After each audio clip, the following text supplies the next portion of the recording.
I have 4 questions that were sent.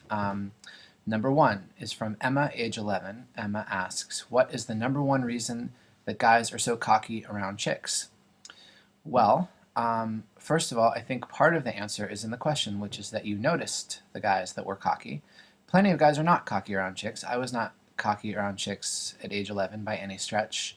But the ones that stand out to you, the ones that you are asking the question about, are the ones who are cocky.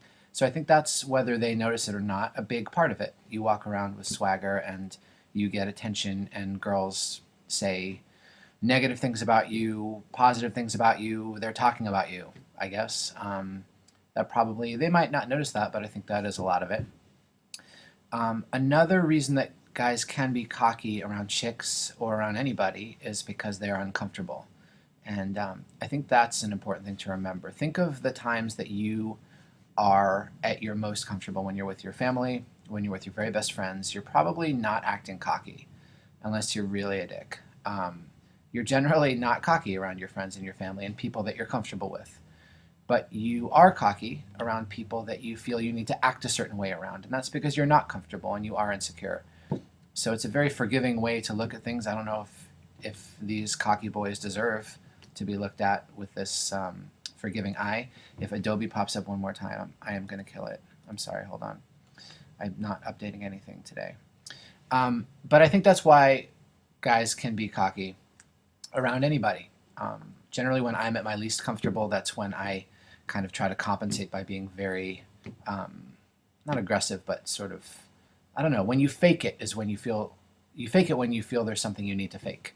And really chill people aren't. But look for those guys that aren't cocky, because they can be great guys too. And you maybe aren't paying attention to them. You might be playing right into their trap, those cocky guys who want your attention.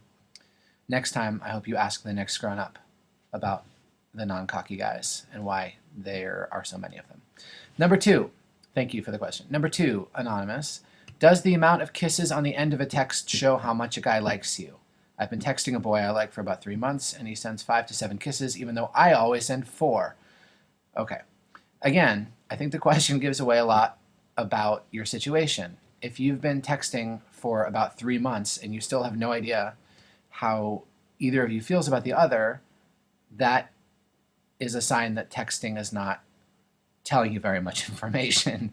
And you know, that's probably a good thing about texting. An enjoyable thing is that you can delay showing any of your cards. But you know, 3 months go by, 6 months go by, a year goes by, and you're still wondering what the other person thinks. It does show you that maybe you can inch towards more direct communication, even if it's over text. So that's one thing to keep in mind. The other thing, your actual question, 5 to 7 kisses, you always send 4. That's 2 to 3 more kisses on average. It's interesting that you always send 4, but he varies from 5 to 7. I want to ask how many O's are included in those X's. Just a string of X's sounds a little forward compared to X's and O's. Again, these are semantics. This is why texting can get you lost, because who knows? Like my answer to Emma, though, sometimes people overcompensate for something they're insecure about. So if he can't tell you how he feels in person, maybe he's trying to tell you in text. Or if he doesn't like you that way, maybe he's trying to be very affectionate to balance things out. Always think of the opposite reason that a thing could be happening, because often that's how humans work.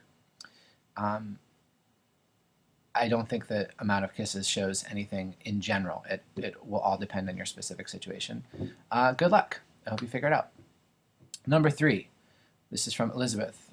One of my guy friends has asked me out and walked me home, which is nice, but a little creepy.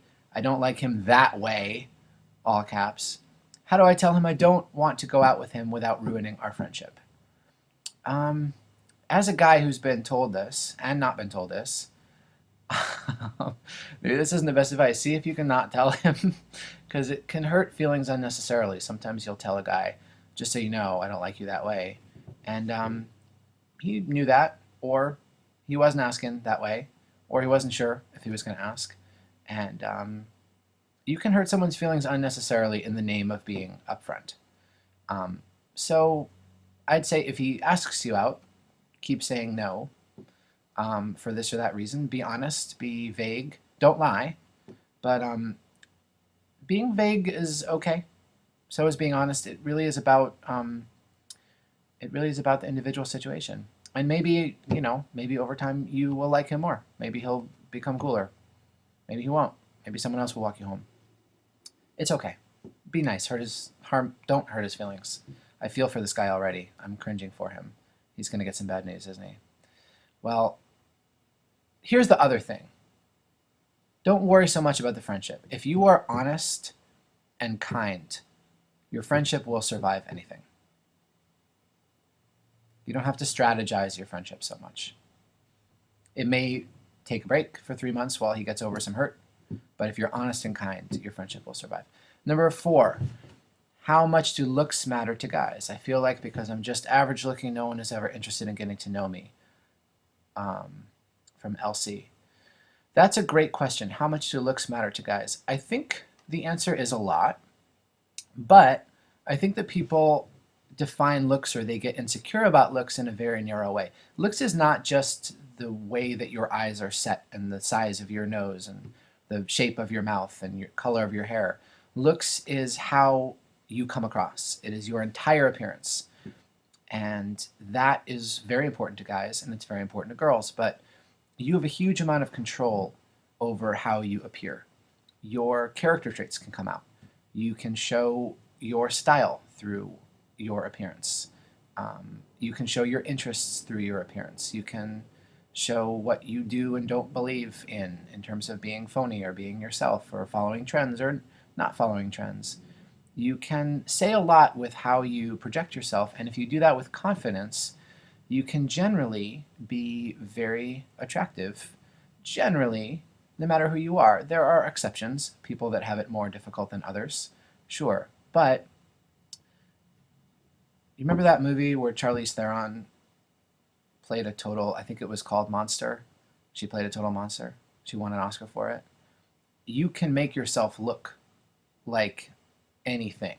I don't think anyone would date that version of Charlize Theron. Adobe, I'm gonna fucking kill you.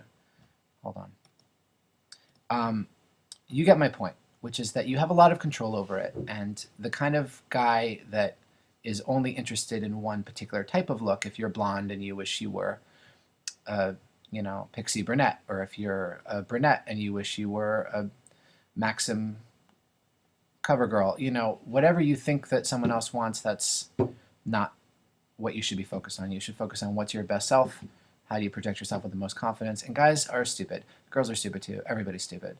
So whenever you see someone walking around like they own the town, it feels like they have the answers, and everyone's looking for someone who has the answers. So act like you have the answers, and dress like you have the answers. And I think you're going to be great, Elsie. Thank you for asking me these questions. It was a lot of fun. I think you have a great magazine. I guess I'm talking to people who read the magazine, so I guess you're reading a great online magazine. Good for you. Less of a congratulations to be reading it than making it. I forgot for a second. I was thinking of the people I was sending this into, and I wanted to congratulate them. Good magazine. All right, I hope that helps, and I hope the next Grown Up picks up where I left off. Thank you.